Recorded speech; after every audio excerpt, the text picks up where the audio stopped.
Aleluia. Se você tem seu poderio aí, a Bíblia Sagrada, abra comigo o primeiro livro de Samuel. Primeiro livro de Samuel, capítulo 3. Meu Deus, agora está inspirado hoje. Por que será? Por que será? Amém, irmãos? Primeiro livro de Samuel, capítulo 3, do versículo 1 ao versículo 14. Nos meus devocionais, Deus falou muito forte ao meu coração de algo que eu queria compartilhar com os irmãos. Diz assim a inerrante palavra do Senhor: o jovem Samuel servia ao Senhor perante Eli. Naqueles dias, a palavra do Senhor era muito rara.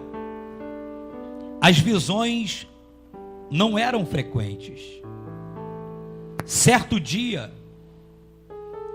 estando deitado no lugar acostumado, o sacerdote Eli, cujos olhos já começaram a escurecer-se a ponto de não poder ver, e tendo-se deitado também Samuel no templo do Senhor, em que estava a arca, antes que a lâmpada de Deus se apagasse, o Senhor chamou o menino Samuel, Samuel, e ele respondeu: eis-me aqui.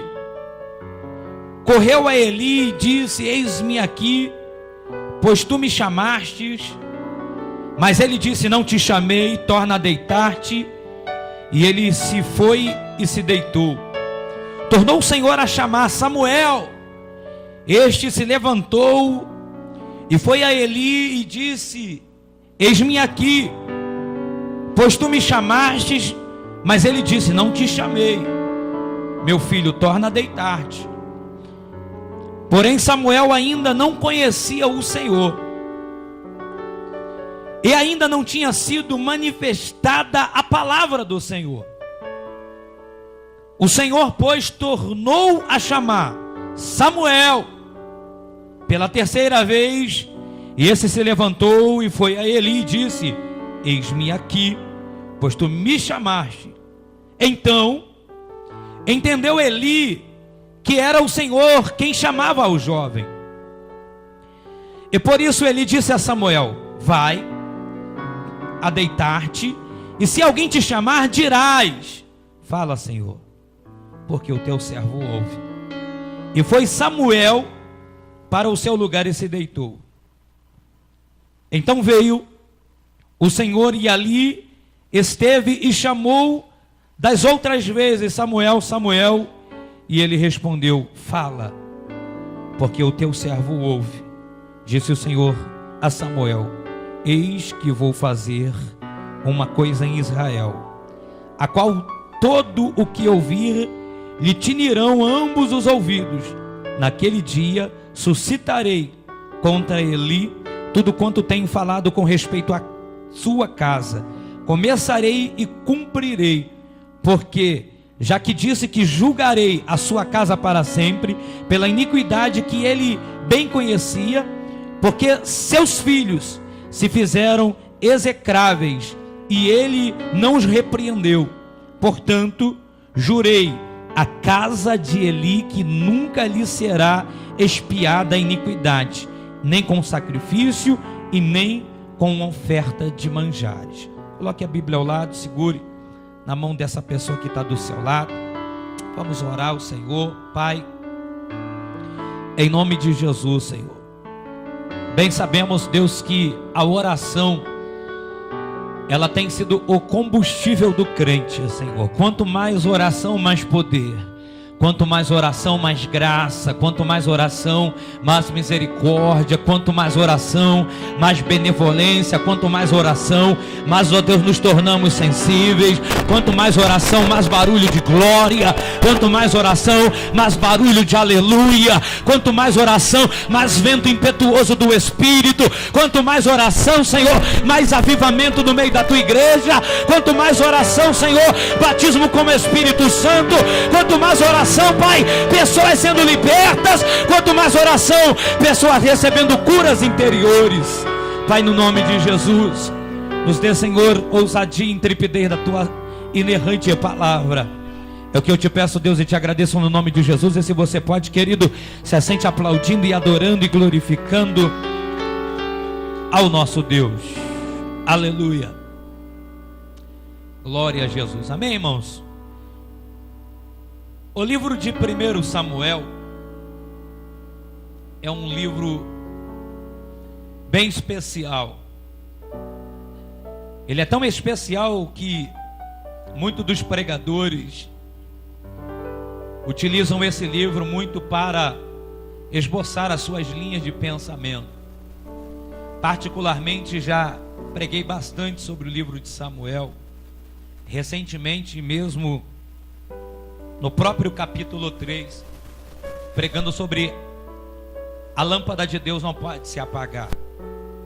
Isso nos mostra aquilo que a Bíblia vai afirmar, que a palavra do Senhor, ela se renova a cada manhã, ela se renova a cada dia.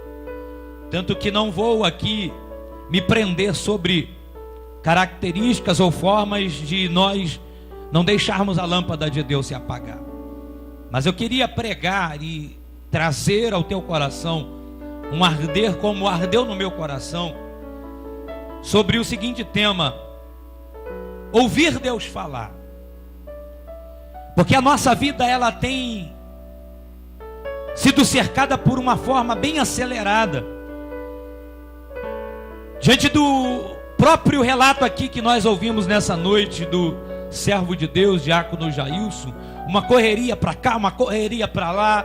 É um tempo que é cronometrado aqui, um tempo que é cronometrado ali. E muitas das vezes esses conflitos que cercam a nossa vida, querido, chamado problemas, lutas, dificuldade, temos tido assim adversidade, temos tido dificuldade de ouvir Deus falar. A correria, ela é tão grande que muitas das vezes se esquecemos que servimos a Deus. E isso é muito perigoso.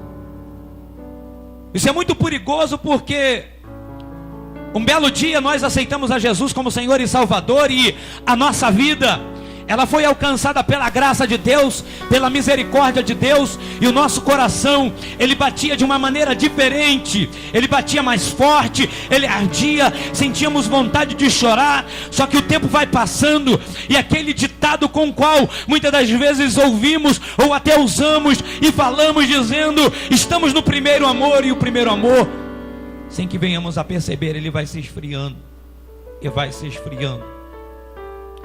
E foi exatamente sobre isso que meu coração começou a temer e a tremer na presença de Deus. O tempo que nós estamos vendo aqui de Israel é um tempo difícil, irmãos. É um tempo onde o exemplo sacerdotal, da família sacerdotal, não era um bom exemplo. Todos nós conhecemos a história de Eli e dos seus dois filhos, Ofni e Finéias. A igreja estava vivendo um tempo de crise, uma crise que podemos chamar de identidade. Não se tinha um perfil que poderíamos dizer para aquela igreja. Bem sabemos que as festas com qual o judeu celebrava continuavam ainda existindo. Conhecendo um pouquinho sobre festa, nós vamos ver que o judeu não abria mão da festa da Páscoa, da festa do tabernáculo e da festa do Pentecoste. Eram 3 datas que se deliberavam durante o ano, que todo judeu ele celebrava. E celebrava onde? Em Siló, no templo, na casa de Deus. E o que me chama a atenção é que nesse tempo de crise, é que nesse tempo difícil que Israel está vivendo, não se tinha, querido, exemplo sacerdotal, e se encontrava ali uma geração antiga e uma nova geração surgindo. E o texto que nós acabamos de ler, no primeiro versículo, nos diz que a palavra do Senhor, a voz do Senhor era muito rara. E aí eu fico a me perguntar, o que impossibilitava de Deus falar? O que impossibilitava de Deus bradar forte na igreja? Quais eram as coisas que impediam de Deus falar?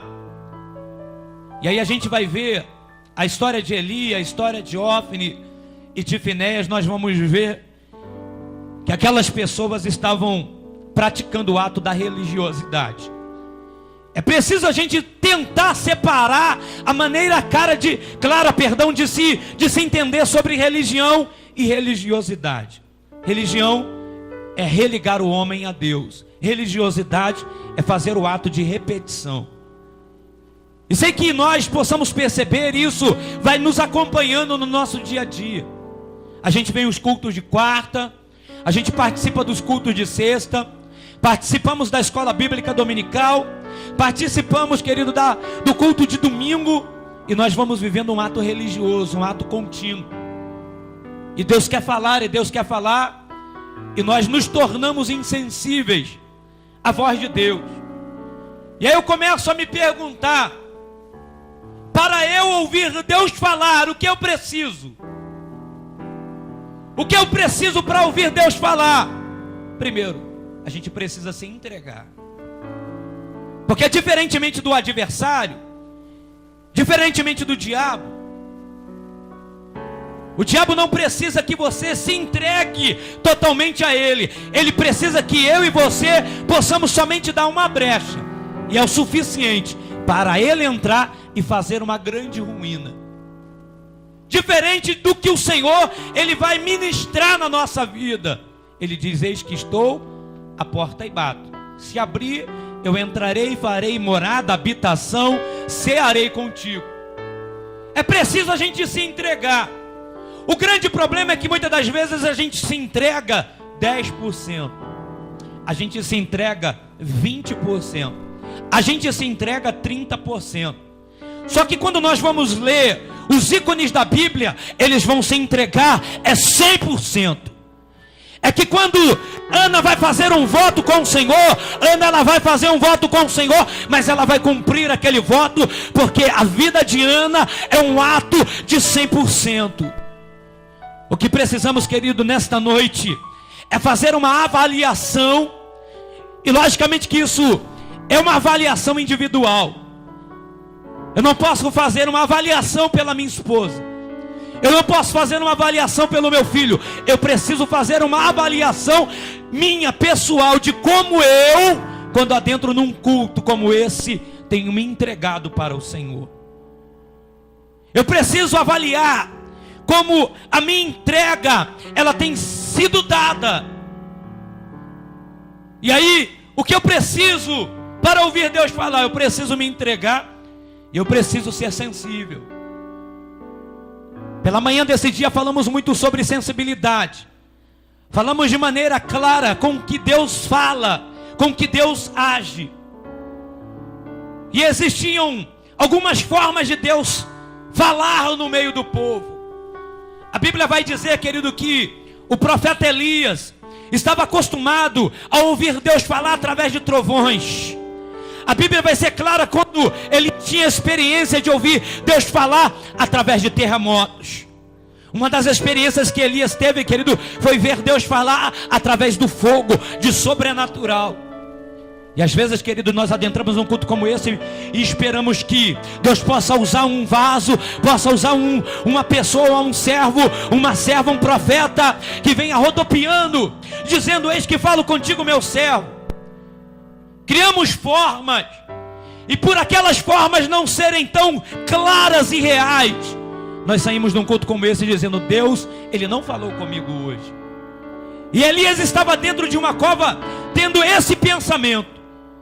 Só que aí Deus, para quebrar o tabu, para quebrar o protocolo, Deus vem numa brisa para falar com Elias.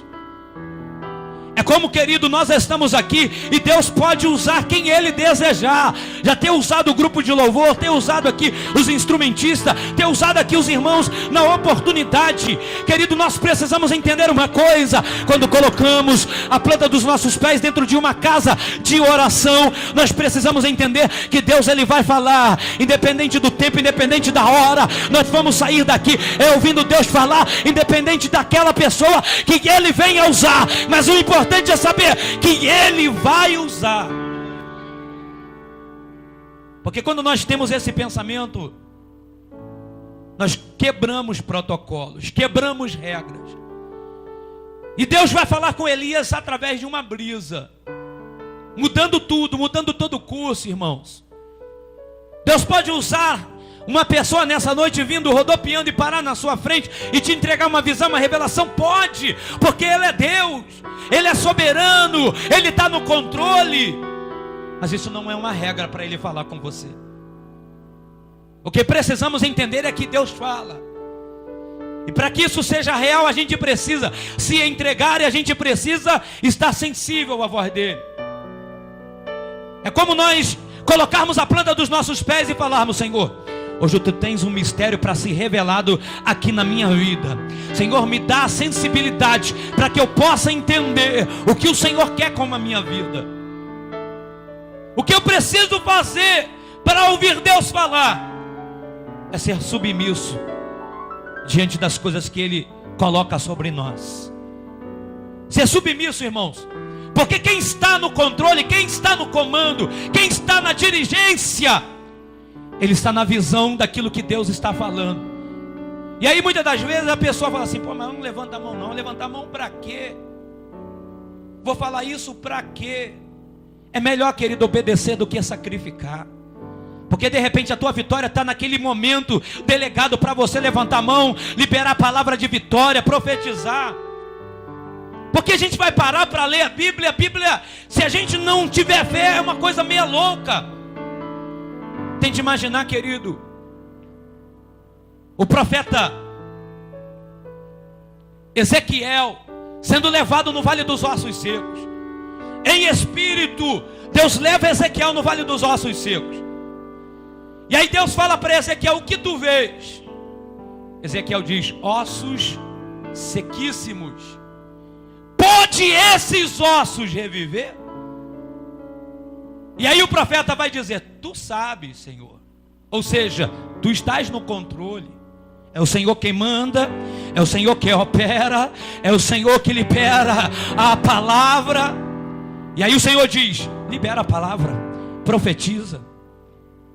Parece, querido, que se fosse no nosso tempo, nós fôssemos olhar, a gente vai liberar uma palavra para quê? Não vai reviver. O que falta em nós, querido, é crer naquilo que está sendo pedido, aquilo que está sendo mandado. Se foi pedido, profetiza, profetiza. Se foi pedido, pula, pula. Se foi pedido para adorar, adore. Se foi pedido para glorificar, glorifique. Porque, querido, é melhor obedecer do que sacrificar. E aí, para ouvir Deus falar, a gente precisa estar, querido, embaixo de uma submissão. Para ouvir Deus falar, o que é preciso? É preciso quebrantamento. Porque se não tiver quebrantamento, Deus vai continuar respeitando o livre-arbítrio que Ele nos deu. E o curioso é que o salmista, ele nos dá um atalho, e todo brasileiro gosta de ir por caminho mais curto. Mas lógico que esse atalho é uma dica de como nós precisamos se apresentar diante de Deus. O salmista vai dizer o seguinte: que Deus, Ele não rejeita um coração contrito e não despreza o que? Um coração aquebrantado. Como pastor, eu posso me apresentar com um coração contrito? Como eu posso me apresentar com um coração aquebrantado? Tirando eu, tirando o ego, tirando a vaidade, colocando Ele como ser supremo. Porque o que tem faltado em nós muitas das vezes é isso, irmãos. É chorar na presença de Deus. Os nossos cultos, querido, tem muito glamour, tem muita cantorola, tem muita coisa, mas não tem lágrima. Você lembra qual foi a última vez que você entrou em um culto e chorou? Mas não estou falando de chorar de tristeza porque amanhã tem cartão de crédito para pagar, tem a Light que quer cortar a sua luz. Nem isso não, irmão. Deleta isso. Deleta, falar assim: Senhor, sem a tua presença eu não sou nada. Senhor, tu é mais importante do que esse ar que eu respiro. Senhor, se o Senhor não falar comigo, eu não sei do que vai ser a minha vida. Sabe por quê, igreja? Assim como o nosso organismo, ele precisa de arroz, de feijão, de dobradinha, a nossa alma, ela tem sede de Deus. E se você não chorar na presença de Deus, você vai chorar na presença de quem? E aí, querido, hoje a gente está construindo uma geração que não chora na presença de Deus. Eu não choro, pastor, sabe por quê? Por quê? É porque essa maquiagem aqui, ela veio lá da Boticário e é muito cara, não dá. Sabe por quê, pastor? Eu não choro. É porque, como é que é o nome disso aqui? É porque os meus sírios aí, libanês, enfim, eles são muito caros, tem que colar eles. Ah, coisa ruim. Ah, se Jesus vem nessa noite e te pega preocupado com esses detalhes. O que nós precisamos, amado, é se derramar, é na presença do Altíssimo. O que nós precisamos, querido, é atrair a atenção dele, é ser como Zaqueu, subir na figueira, numa figueira espinhosa, e lá de cima ele dizer: desce, Zaqueu, desce, porque para subir tem que descer, porque aquele que desce, eu habito na casa. O que eu preciso para poder ouvir Deus falar, preciso me entregar, eu preciso ser sensível, eu preciso ser submisso, eu preciso me aquebrantar e eu preciso adorar. Porque Davi se destacou dos outros por isso, por ser um adorador, por ser um poeta. Você vai ver, querido, Davi escrevendo os salmos, mas de forma diferente. Quando a gente vai ver, querido, a vida de Davi, quando a gente vai ler nesse primeiro livro de Samuel, se não me falha a memória, no capítulo 13 ou no capítulo 14, Deus vai virar para Samuel e vai falar: Samuel, rejeitei o reinado de Saul. Samuel fica espantado: como assim? Como pode? Eu já rejeitei e já tenho um escolhido, e um escolhido segundo o meu coração. Aí você, com a minha mente, também vai pensar: mas Davi pecou, Davi adulterou, Davi foi um assassino. Foi verdade. E é por isso que quando ele vai escrever uma canção, é por isso que quando Davi vai escrever uma melodia, e não é uma melodia alegre, porque aquela melodia eu começo a entender como lágrimas de sangue vai saindo. Porque, querido, uma coisa é nós cantarmos com um ato de alegria. Eu começo a entender que quando Davi vai cantar o Salmo de número 122, Davi vai dizer: alegrei-me quando me disseram, vamos na casa do Senhor. Porque Davi sabia que na casa do Senhor haveria palavras como essa, que iria confrontar, que iria mexer no seu íntimo, que iria mexer no seu interior. Mas Davi sabia que ia sair dali como um crente melhor, como um crente mais desejoso de chorar na presença de Deus. E Davi se alegra em ir na casa de Deus. Só que quando ele vai escrever o Salmo 32, ele vai falar de maneira diferente. Davi vai falar numa melodia e vai dizer: Senhor, enquanto eu calei os meus lábios, os meus ossos secaram. Senhor, e aí no Salmo 51 ele vai dizer: Senhor, pode tirar de mim A coroa pode tirar de mim o trono, pode tirar de mim o poderio, mas não tire de mim o teu espírito. E sabe o que eu entendo, igreja? É quando Davi, ele vai dizer: não tire de mim o teu espírito. Davi sabia que o Espírito de Deus, que a presença de Deus era mais importante do que qualquer coisa nesta vida. Davi sabia que a presença de Deus era mais importante do que Betseba. Davi sabia que a presença de Deus era mais importante do que qualquer coisa que cercasse a sua vida. Davi é um adorador, irmãos. E para ouvir Deus falar, a gente precisa, querido, disso. E quando ouvimos a voz de Deus, recebemos o que, pastor? Recebemos alegria. Quantas foram as vezes, querido, que adentrei por essa porta ou por outras portas, e aí no meu cantinho comecei a chorar na presença de Deus.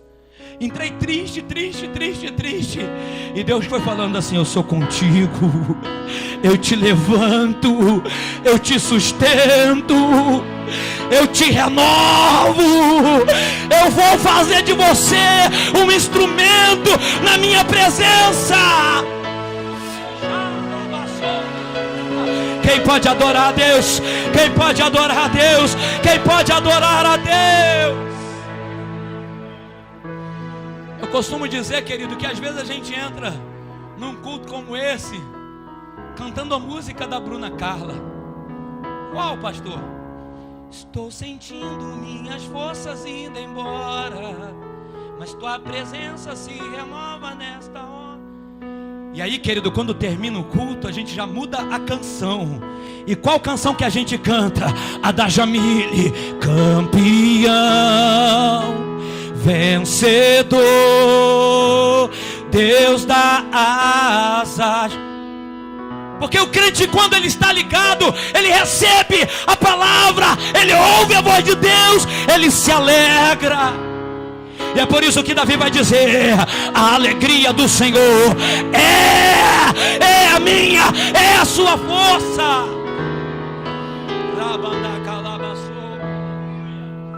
Quando nós ouvimos Deus falar, querido, a gente fica alegre. E vem um poder, irmãos, meu Deus, vem um poder que a gente não entende, irmãos. A gente parece aquele desenho do Popeye, parece aquele espinafre que a gente, se sente forte. E é esse poder, irmãos, que Davi ele tem. Poxa, Davi é um Rafael, com todo respeito.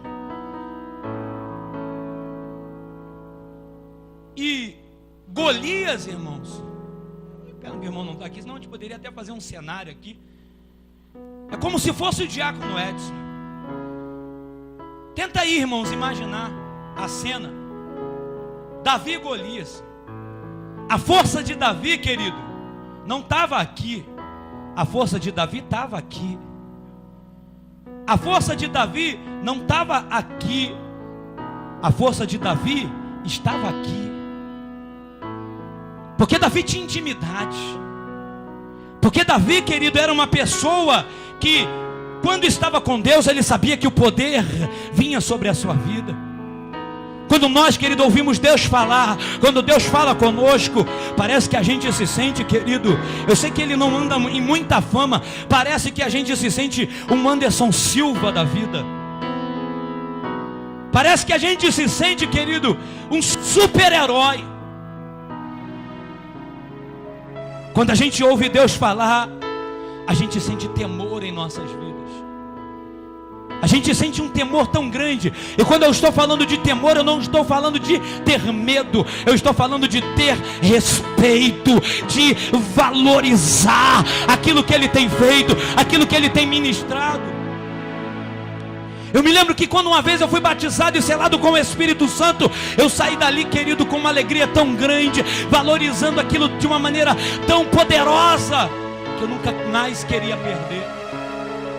Quando eu ouço Deus falar, aquilo me traz vida, me traz ânimo. O que nós precisamos é entender o que a Bíblia vai dizer sobre nós, a respeito do medo. A Bíblia vai trazer uma palavra para cada dia, dizendo: não temas. O problema, querido, é que a gente olha para o perigo, a gente olha para o mal, a gente olha para a dificuldade e nos gera medo. Mas quando nós ouvimos Deus falar, o que nós recebemos, querido, é paz, paz interior. E o que me chama a atenção, querido, que às vezes a pessoa ela pode ter muito dinheiro. Querido, a minha geração tem se preocupado muito com o materialismo. A minha geração, querido, tem se preocupado com os seus afazeres e tem se esquecido, como ministrei aqui nesta manhã, querido, que os sinais eles seguirão os que creem, querido. Eu e você não temos tempo a perder com os milagres, com os acontecimentos. Eu não entendi, pastor, já vou te explicar. Se a cura, querido, quiser se preocupar, que ela siga você, querido. Se a dívida quiser se preocupar, que ela siga você, porque você é de Deus, e quem é de Deus, o maligno não toca. Se você é de Deus, você vai vencer. Se você é de Deus, você vai ter aflição, mas você vai vencer o mundo. E aí eu comecei a tentar entender o que impossibilita de Deus falar e nós não ouvirmos.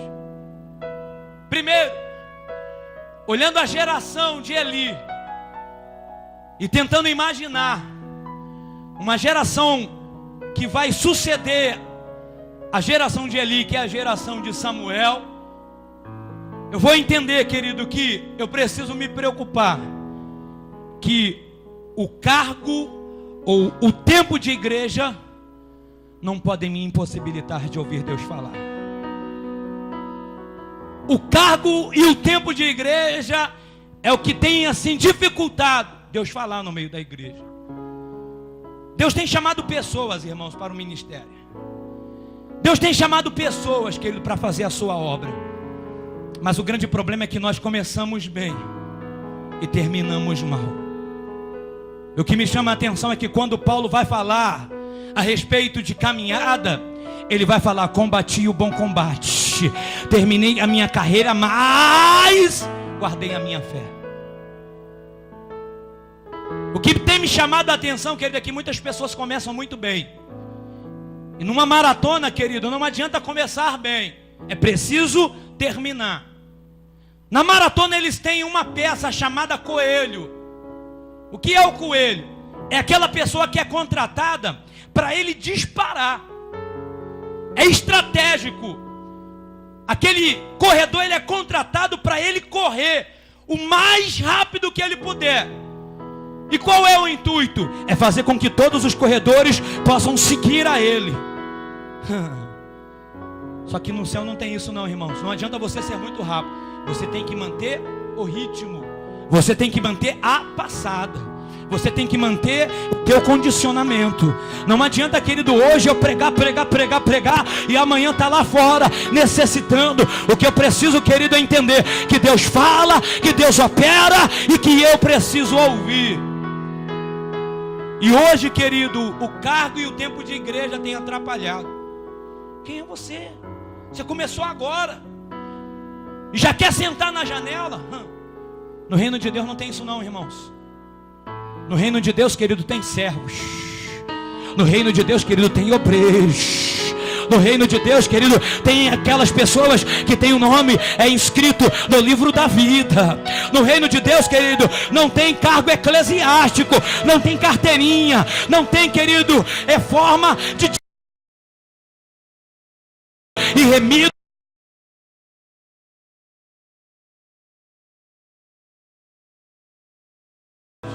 E que precisamos ouvir Deus falar, a coisa complica, irmãos. Número 2, o que tem impedido de Deus falar? Cargo eclesiástico, tempo de igreja, curiosidade. A gente entra num culto, irmão, simplesmente por entrar. A gente não sai mais de casa. E observe se isso não tem acontecido contigo. A gente não sai mais de casa naquele intuito: Senhor, a palavra vai ser bênção. Abençoa o pregador, Senhor, abençoa o culto, abençoa o dirigente.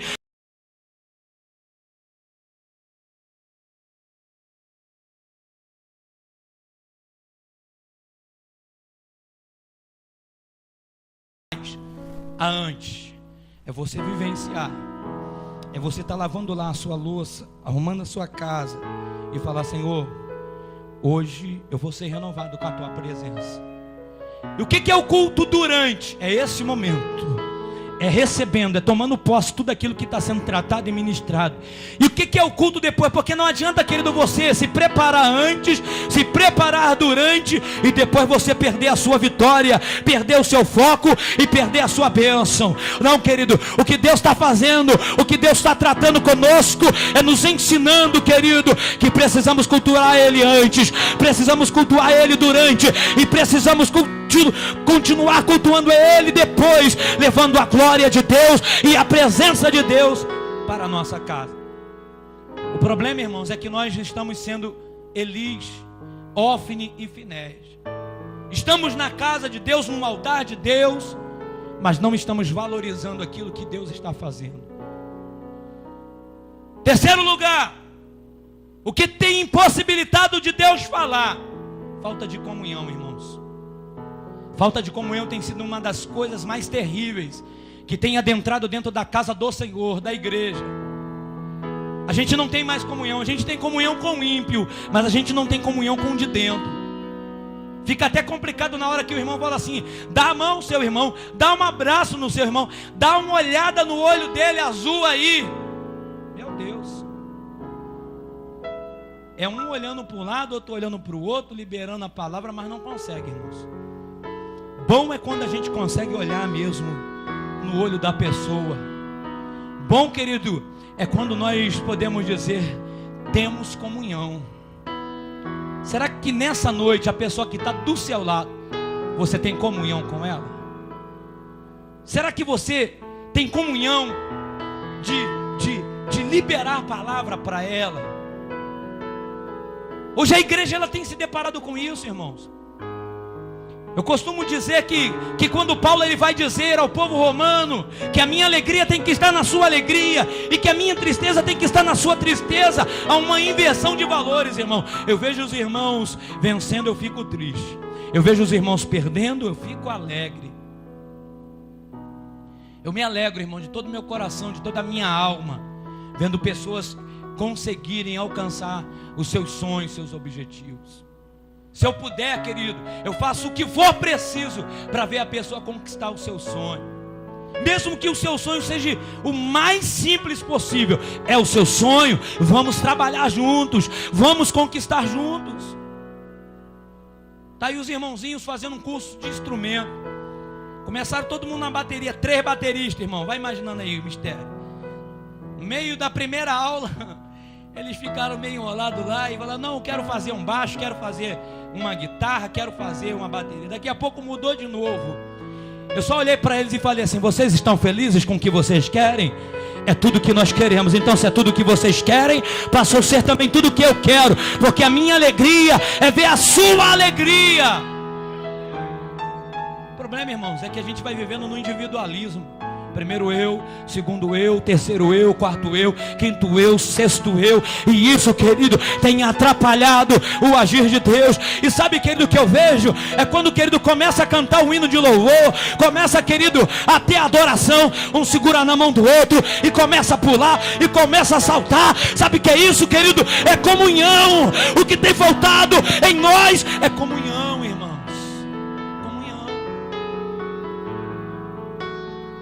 Pastor, eu não preciso disso. Eu não preciso disso. Eu já pulei muito, eu já gritei muito, eu já dei muito glória, muito aleluia. Mas hoje eu sou mais experiente. Vai nessa. Vai nessa. Porque muitos falaram dessa mesma forma. E hoje eu já não estou mais na presença de Deus. Eu preciso do meu irmão. Eu preciso do presbítero Luciano, eu preciso de você. Porque, querido, se nós não tivermos comunhão, a coisa fica complicada. Porque se nós, querido, não formos um no Senhor, estamos perdidos. O que nós precisamos, querido, é entender aquilo que a igreja de Atos dos Apóstolos vai nos ensinar, que era uma só fé e uma só comunhão no partir do pão. O que eu vejo, querido, O que tem faltado hoje, para que Deus possa ter mais liberdade para falar, é falta de comprometimento. E essa falta de comprometimento nós podemos dizer por áreas. Do ministério de louvor, dos instrumentistas, do ministério sacerdotal, do ministério do povo, porque todos nós temos um ministério. A sua função, querido, é interceder por nós. A nossa função é interceder por vocês. E quando nós temos esse comprometimento, até porque, querido, evangelho, querido, ser crente, né, não é, querido, ter somente um rótulo. Pastor, o que o senhor é? Sou gospel. O quê? Gospel. O que é isso? Não sei, eu sou gospel. O que nós precisamos, querido, é ser cristão. Ser semelhante a Cristo. Ter compromisso, querido. Compromisso de chegar nas horas que são marcadas. Se nos convidam para ir em tal lugar, o mais importante, querido, não é se eu vou ser o pregador, se eu vou ser o cantor. O mais importante é que eu vou ser uma testemunha ocular do que Deus vai fazer e do que Deus vai operar. O que nós precisamos, querido, é descer do palco. O que nós precisamos, querido, é não estar no holofote. Pastor, o que nós precisamos é estar aos pés do Senhor, porque o lugar mais alto que eu e você deseja estar é aos pés do Senhor. É aos pés do Senhor, irmão. Mas pastor, eu vou sair da igreja. Por quê? Porque lá eu não tenho oportunidade. Mas como assim? É porque eu sou um compositor. Mas por quê? É porque eu sou um cantor. A igreja não está precisando de compositor. A igreja não está precisando de cantor. Pastor, o que a igreja está precisando? É de adorador. Porque de cantor e de compositor está cheio. Mas de adorador não, querido. Adorador adora a Deus em lugares onde ninguém quer adorar. Adorador, querido, adora a Deus no cárcere, no escuro. Ele chama e impregna a presença de Deus. O que tem faltado são pessoas comprometidas. E isso tem feito Deus não falar no meio da igreja. Quinto lugar, o que tem impedido de Deus falar? Frieza espiritual, irmãos. Não adianta eu estar bem vestido, bem trajado, se eu sei que eu estou frio espiritualmente. E quando eu estou frio espiritualmente, eu tenho que reconhecer, irmãos, que eu estou frio, que eu estou caído. Por quê? Porque a minha salvação está correndo um sério risco. E eu tenho que me preocupar, irmãos. Nós aprendemos de manhã que uma das coisas que Daniel não abriu mão, irmãos, foi do ato de oração e do ato de jejum. Eu fiz uma pergunta e pedi para que as pessoas pudessem responder para si mesmo. E responda isso para você mesmo, já que você não esteve aqui de manhã. Quantos dias você tem jejuado por semana? Responda para você mesmo. Nem olha para o lado que a coisa está complicada, irmãos. Quanto tempo você tem utilizado para oração? Quanto tempo nós temos tido como devocional para Deus? Você vai vendo, irmãos, que as perguntas vão surgindo e a gente vai vendo que a gente não está esse crente todo. E se a gente for colocar numa balança, a gente está frio. Se a gente for colocar numa balança, a gente está caído. Só que a gente não quer reconhecer. E quando a gente não reconhece, o nosso coração endurece. E quando o nosso coração endurece, Deus, Ele não pode se manifestar na nossa vida. Um dos grandes problemas se chama orgulho.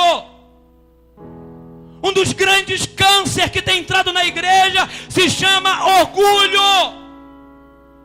Pastor, eu estava até gostando da sua pregação, mas agora eu não estou gostando mais. Orgulho. Você sabia, querido, que o orgulho, ele é parente da mágoa? Ele anda lado a lado com a mágoa, porque não permite com que nós possamos reconhecer os nossos erros. Por um período da minha vida, querido, me encontrei afastado da presença de Deus. Vai entendendo o mistério. As pessoas chegavam para mim e falavam assim: você está desviado? Eu? Não, eu não. Como assim? Não, eu só não estou indo na igreja, mas desviado eu não estou. Irmão, caidão lá, ó, todo enterrado na lama.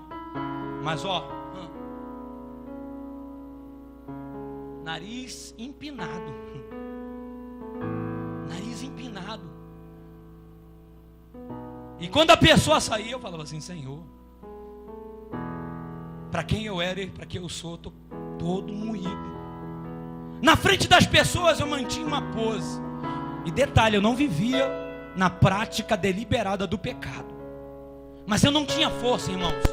Eu não tinha força para vir para a casa de Deus. Eu não tinha força, querido, para me humilhar na presença de Deus. Estava fora. Pessoas vinham me visitar.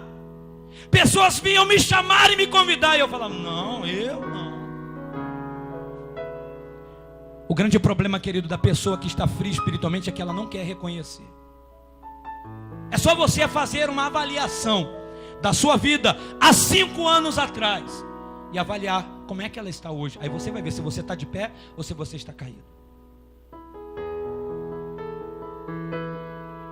O grande problema, querido, na luta do gigante contra Davi, não era o tamanho do gigante. Ou melhor, o grande problema da luta do gigante contra o povo de Israel não era o tamanho do gigante. Qual era, pastor? Era o silêncio do exército. E Davi mostrou que era o silêncio do exército. Porque quando Davi chegou, irmãos, a visão era outra. Quem é esse? Quem é esse? Quem é esse incircunciso? Ou seja, quem é esse que não tem aliança com Deus? Quem é esse para afrontar o exército do Deus vivo? Quem é esse? Davi estava indignado, irmãos. Por quê? Porque Davi tinha aliança. E quando a pessoa tem aliança, querido, ela se posiciona, ela fala coisas que ninguém quer falar, ela diz coisas que ninguém quer ouvir, mas ela fala, porque ela é boca profética. E Davi vai aproveitar aquela oportunidade e vai se posicionar. Por isso, querido, que eu entendo que a frieza espiritual é um dos grandes adjetivos que impossibilitam Deus falar. 6º lugar, uma das coisas que impede Deus falar é o grito da carne, irmãos. Por isso que o jejum é fundamental para mortificar a carne. Porque cristianismo com carne gritando não é cristianismo. Porque cristianismo com carne gritando, querido, não é evangelho. O que é evangelho, querido? É mortificação da carne. Por quê? Porque Paulo vai dizer: já estou crucificado.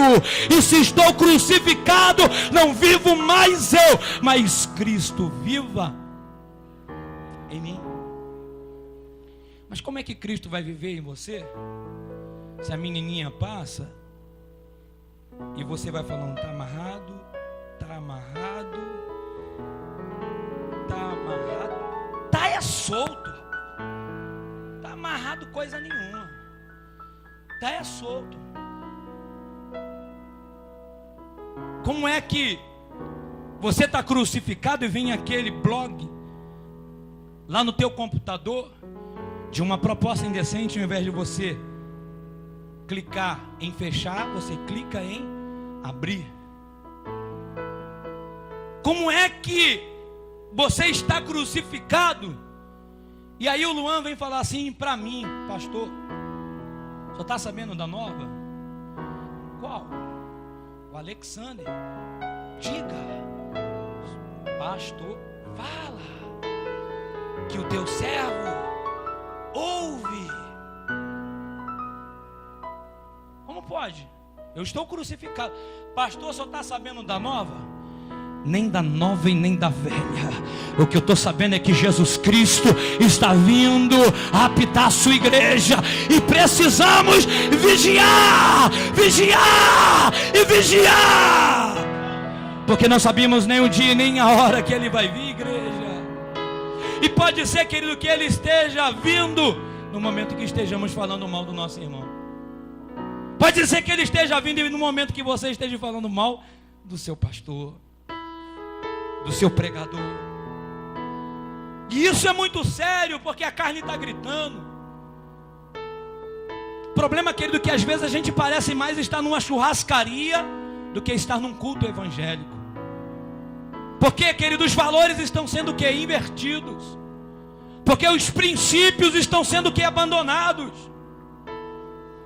Porque, querido, não estou falando de muito tempo, eu estou falando, querido, da minha época. Da minha época, querido, a gente tinha que ir na casa da mãe. Fazer o que na casa da mãe, pastor? Almoçar, jantar, tomar café? Não, pedir lá para namorar. Gente, eu ímpio, cheio de capiroto, fazendo, querido, ciranda a cirandinha com o diabo. E estava lá indo na casa da minha sogra, pedir ela para namorar. Aí, gente, não tem esses princípios, não tem esses valores. Sabe, querido, qual era o maior sonho de uma jovem? Era se casar virgem. Que isso, pastor? Eu não sou virgem nem no signo. Nem pode ser, porque crente não acredita nisso. Mas o maior prazer era de uma jovem se preservar para aquela grande noite de núpcias. Hoje, querido, isso virou uma balela. Mas nós, como igreja, temos que resgatar os nossos valores, os nossos princípios, de querer com que as nossas jovens possam casar formosas na igreja, entrando de véu e grinalda. Nós precisamos injetar isso nas nossas jovens, para que elas possam desejar. Aí sabe o que um camarada desse, ele tem que apanhar, irmão, de perna de 3. Ele fala assim: eu só quero uma prova de amor.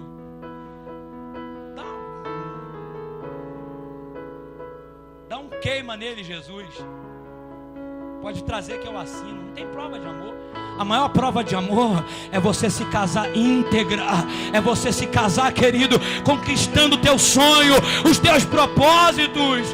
Por quê, pastor? Porque a carne está gritando. Meu Deus. 7º lugar. Sabe o que tem impedido de Deus falar, irmãos? É que as alianças, elas estão firmadas de forma errada. Quando eu entrei numa igreja, a primeira coisa que eu observei foi o seguinte: quem é que se destacava? Por quê, pastor?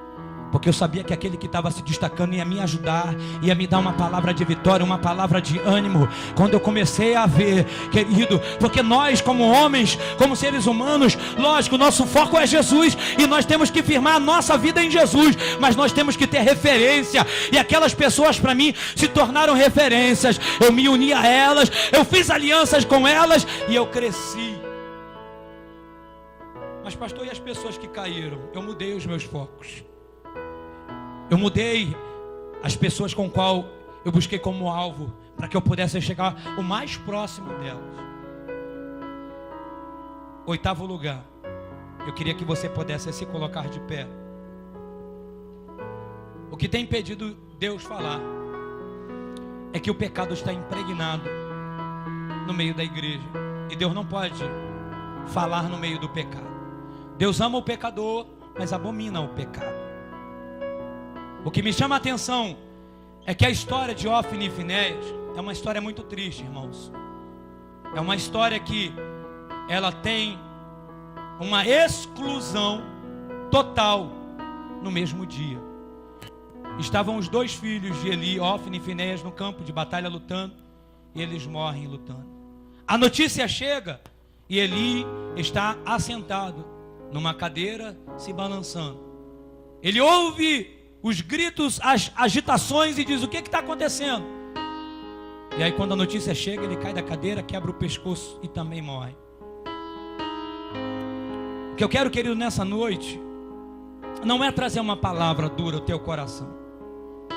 É como nós falamos aqui: quando Deus fala, traz alegria. Quando Deus fala, traz gozo. Quando Deus fala, traz temor. Quando Deus fala, traz poder. O que eu quero, querido, é encorajar você a sair da tua zona de conforto e Deus falar com você. Porque a geração antiga, ela passou, irmãos. Eu quero fechar essa palavra aqui. A geração antiga passou, mas a nova está surgindo, que é Samuel. Samuel não tem referência, Samuel não tem exemplo, mas Samuel vai mudar a história de Israel. O que é que eu quero dizer para você? Você pode, querido, mudar a história da tua casa, mudar a história da tua vizinhança, mudar a história do teu ministério. Por quê? Porque, querido, você não precisa de uma multidão. Do que eu preciso, pastor? Só de Deus. Porque você e Deus se tornam maioria. Porque você e Deus já é o suficiente. Porque você e Deus pode mudar o quadro. Porque você e Deus pode mudar toda a situação. Não queira ser mais um, querido. Não queira ser mais um. Deixa Deus falar com você. Feche os seus olhos no nome de Jesus. Feche os seus olhos no nome de Jesus. E busque uma experiência com Deus nessa noite. Busque um renovo espiritual. Busque um renovo espiritual. Sabes tudo que eu preciso antes mesmo de falar. Diga pra Ele: me amas. Teu amor é bem maior do que eu possa imaginar. Não quero ser só apenas o teu servo. oh meu Deus do céu, isso é muito Quero atrair teu olhar de amor, Senhor. oh, aleluia. Eu venho a ti como um filho que te ama. Eu quero, Senhor, isso na minha vida. Tudo que eu quero é estar perto de ti. Aproveite, aproveite, aproveite. Nos teus braços eu quero descansar. Correndo irei pra te abraçar, meu Pai. Tu és a minha herança, meu Pai, razão da minha vida, meu Pai. Tudo que eu preciso está em ti. Eu sinto a presença dele. Eu sinto a presença dele. Quero estar na casa do Pai, comer em tua mesa, meu Pai. Tudo que eu sou é para ti. Vivo só pra ti. Eu queria convidar os obreiros dessa igreja a estar aqui na frente. Eu queria convidar você, obreiro, a você, obreira, a estar aqui na frente.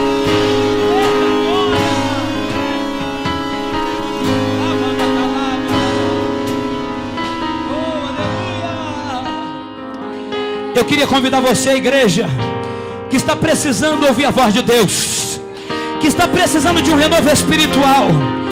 Eu queria convidar você, igreja, a sair do seu lugar e vir aqui, querido, determinado a querer mudanças, a querer ser um instrumento na mão do Senhor, a querer, querido, ser uma potência na mão de Deus. Sai do seu lugar e vem aqui, no nome de Jesus.